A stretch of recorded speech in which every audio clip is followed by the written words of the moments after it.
Hello everyone, मैं आपका दोस्त शफ़ी अहमद और आप देख रहे हैं हमारा यूट्यूब चैनल दी अकाउंट्स। दोस्तों, जीएसटी में एक न्यू एडवाइजरी आया है और वो इनवॉइस मैनेजमेंट सिस्टम के बारे में बात करता है। तो ये आईएमएस से क्या है, ये हम लोग पूरा डिटेल में जानने वाले हैं। और ये आज का वीडियो हम सभी के लिए बहुत ही इम्पोर्टेंट है। वो इसलिए कि इनपुट टैक्स का जो क्रेडिट हम जिस तरीके से पहले लिया करते थे वो तरीका ही पूरा बदलने वाला है। तो वो किस तरीके से हम लोग करेंगे, तो ये इस एडवाइजरी में बताया गया है। तो पूरी जानकारी के लिए दोस्तों आप हमारे साथ एंड तक आप ज़रूर बने रहें। और अगर आप हमारे चैनल पे पहली बार आएँ तो प्लीज़ आप हमारे चैनल को सब्सक्राइब ज़रूर कर लें, क्योंकि मैं हमेशा इस तरह के वीडियोज़ लेकर के आता रहता हूँ। तो चलिए दोस्तों, आज का वीडियो हम लोग शुरू करते हैं। तो यहाँ पे आपको स्क्रीन पर दिख रहा होगा इनवॉइस मैनेजमेंट सिस्टम, जिसका कि शॉर्ट नेम होता है आईएमएस। अब आप लोग जैसे ही अपने जीएसटी के पोर्टल पे जब आप लॉगिन करोगे, रिटर्न फाइल करने के लिए जाओगे, तो एक नया डैशबोर्ड इसी के नाम से आपको देखने को मिलने वाला है, जो कि 1 अक्टूबर 2024 से ये जीएसटी के पोर्टल पे लाइव हो जाएगा। ठीक है, अब जो भी इसका जो लाइव सेशन होगा इसके बारे में मैं वीडियोस में ज़रूर लेकर के आऊँगा। अब ये एडवाइजरी मोटे तौर पे क्या बोलता है, हम लोग इस टॉपिक पे आते हैं। ये एडवाइजरी बेसिकली वो परचेज के बारे में बात करता है। हमने जिस रजिस्टर्ड डीलर या पर्सन से जो माल को परचेज किया है ना, उसका आईटीसी हमें लेना है या नहीं लेना है, हमें उसे रिजेक्ट करना है, हमें उसे पेंडिंग में रखना है, वो सारे इनवॉइसेस अब हमें इस डैशबोर्ड में मिलने वाले हैं।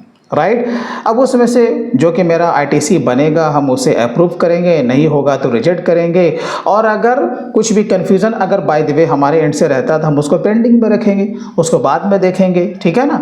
तो ये जा करके हमारा कहाँ जाने वाला है, ये 2B में जाने वाला है। ठीक है ना। तो अभी देखिए, इससे पहले क्या हो रहा था मैं आपको बता देता हूँ, फिर हम लोग इस पर डिटेल में आएंगे। मान के चलते हैं कि कोई एक सेलर है जिससे कि हमने माल को परचेज़ किया है। जब हमने उससे माल परचेज़ किया तो ऑफ कोर्स उसका जो भी ड्यू डेट है वो क्या करता था, हमें GSTR1 में दिखाता था। ठीक है, उसने जैसे ही GSTR1 में दिखाया, आप कहोगे कि हमें कैसे पता चला, तो हमने अपने 2B को देखा। GSTR2B में वो डेटा ऑटो पॉपुलेट करके हमें दिख जाता था। तो हम क्या करते थे, अपने बुक से और जीएसटी के पोर्टल से मुझसे रिकॉन्साइल करते थे कि भाई हमने जिससे माल परचेज किया है वो 2B में दिख रहा है कि नहीं दिख रहा है, क्योंकि 2B में दिखेगा तभी हमारा आईटीसी बनेगा एज पर जीएसटी रूल। जब ये 2B में दिखा, राइट है, तो ये ऑटो पॉपुलेट करके कहाँ दिखा, आप कहोगे 3B में। 3B में ऑल अदर आईटीसी का एक कॉलम होता है, वो सारा का सारा आईटीसी वहाँ पर वो ऑटो पॉपुलेट करके वो शो हो जाता था।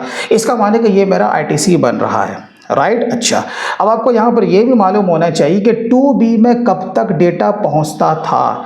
अगर ये सप्लायर जो है ए ड्यू डेट से पहले अगर वो GSTR1 को अपलोड कर देता है, यानी कि अगर मंथली वाला है तो 11 तारीख है और अगर क्वार्टरली वाला है तो 13 तारीख है। अगर वो ड्यू डेट तक रिटर्न को फाइल अगर वो कर देता था या करता है, तभी वो हमारे 2B में उस क्वार्टर में या उस मंथ में दिखता था।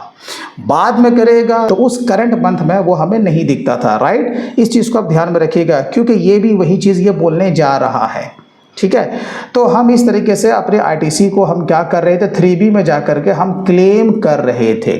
राइट, तो वहाँ पे 2B में जाकर के हम लोग मैचिंग करते थे, लेकिन वहाँ पे एक्सेप्ट का, रिजेक्ट का या फिर पेंडिंग का कोई ऑप्शन नहीं था। तो गवर्नमेंट ने कहा कि भाई अब आप अपने एंड से आप ये कर सकते हैं। आपने जहाँ जहाँ से जिस भी B2B वाले सप्लायर से आपने माल को परचेज किया है, हम आपको इनवॉइस मैनेजमेंट सिस्टम नाम का एक डैशबोर्ड दे रहे हैं। ठीक है, अब देखिए वो कैसा दिखता है। जैसे कि हम लोग इस पर लॉगिन जब करेंगे ना, आपको कुछ इस तरह का डैशबोर्ड आपको दिखने वाला है। ठीक है, और ये आपको काम 3B का रिटर्न फाइल करने से पहले करना होगा। ऑफ कोर्स जैसा कि पहले कर रहे थे सेम चीज़ है, इसमें आपको पैनिक होने की ज़रूरत नहीं है। तो यहाँ पे जैसे ही हम लोग आएंगे तो आपने जहाँ जहाँ से जिस सप्लायर से माल को परचेज किया है वो 1 by 1 करके आपको यहाँ पर वो शो होने लगेगा। अब ये हमारी रिस्पॉन्सिबिलिटी है कि भाई किसे एक्सेप्ट करना है, ठीक है, किसे रिजेक्ट करना है, ठीक है, और किसे होल्ड पे रखना है। समझ गए ना, इसका माने कि पेंडिंग।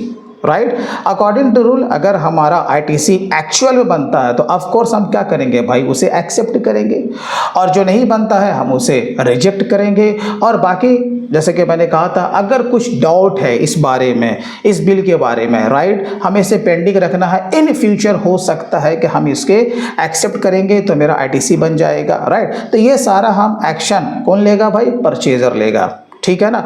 अब यहाँ पर एक अच्छी बात ये बोली गई है कि भाई देखो, आप जैसे जैसे ये काम करोगे आप इसको सेव करते चले जाओ, क्योंकि क्या होने वाला है, ये एडवाइजरी कहता है, ऐसा नहीं है कि ये जो आपका जो सेलर ए है सक्सेसफुली जब वो GSTR1 को अपलोड कर देगा तभी वो डेटा आपको दिखेगा, नहीं, जैसे ही वो चढ़ाना शुरू करेगा GSTR1 में, B2B में वो गया, जैसे उसने एक इनवॉइस को सेव किया तो सामने वाला जो भी रिसिपिएंट है उसके इस रिपोर्ट में वो आपका डेटा रिफ्लेक्ट होना शुरू हो जाएगा। तो वो यहाँ पर से उसी दिन से वो उसे एक्सेप्ट भी कर सकता है, रिजेक्ट भी कर सकता है और पेंडिंग भी कर सकता है। इधर से वो जो भी एक्शन लेगा, ये एडवाइजरी कहता है कि सामने वाला ये जो सेलर है ना ए, उसको भी पता चल जाएगा। अब अगर क्या होता है कि जैसे कि ये सेलर है, उसने GSTR1 तो उसने भर दिया मान के चलो, अब वो अमेंड भी करता है ना, तो GSTR1 ए भी है आपको पता है, वो उसमें अमेंड करता है, तो वो जो भी अमेंड करेगा उसका भी डेटा का इफेक्ट हमारे इस रिपोर्ट में पड़ जाएगा, यानी IMS डैशबोर्ड में। अब हमारी जो रिस्पॉन्सिबिलिटी है एक्शन ले या फिर ना ले। अब कहोगे ये क्या आप कह रहे हो, जी हाँ, ये आपका ऑप्शनल है, राइट, ये क्या आपके लिए ऑप्शनल है।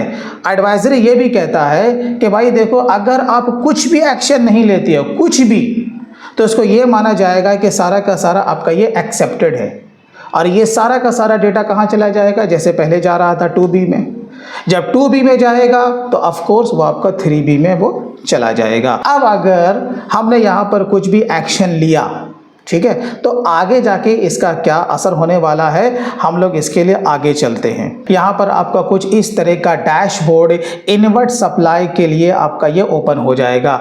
ये आपका लग रहा है बिल्कुल 3B के जैसा, राइट, लेकिन ये हमें कह रहा है कि भाई आप यहाँ पर अपने GSTR2B को पूरा पहले कंप्यूट करो। आप यहाँ पर से पूरा आप ये बताओ कि एक्चुअल में आपका ITC कितना आपका बन रहा है, राइट। यहाँ पर जितना भी आपका फाइनली कंप्यूट होगा वही आपका 3B में आपका जाने वाला है। तो यहाँ पर आपका पहले क्या दिखेगा, ऑल अदर ITC, राइट। यहाँ पर दूसरा वाला जो टैब है, यहाँ पर आपको क्या दिखेगा, inward supply from ISD, right, और आपको क्या दिखेगा, इंपोर्ट ऑफ गुड्स। तो यहीं पर से जो भी आपका ITC का मामला है उसको अलग से सेपरेट कर दिया है। अब आपको यहाँ पर से जो भी आपने एक्शन लिया, राइट, तो यहाँ पर देखो आपका सारा दिखने लगेगा।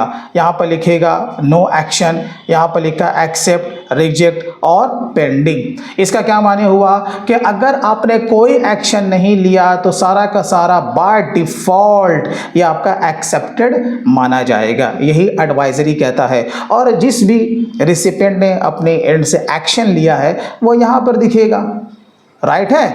अब यहाँ पर एक पते की बात मैं आपको ये बता दूं, जो भी आपने एक्सेप्ट किया तो ठीक है भाई, वो तो 2B में पहुंच ही रहा है, हम यहाँ पर कंप्यूट करेंगे तो मेरा ITC बन जाएगा। अब जिसको हमने रिजेक्ट कर दिया है तो वो यहाँ से ख़त्म ही हो जाएगा, नेक्स्ट वाले रिटर्न में ये आपको दिखेगा ही नहीं, ठीक है ना। इसलिए जो भी आपको एक्शन लेना सोच समझ के लेना है।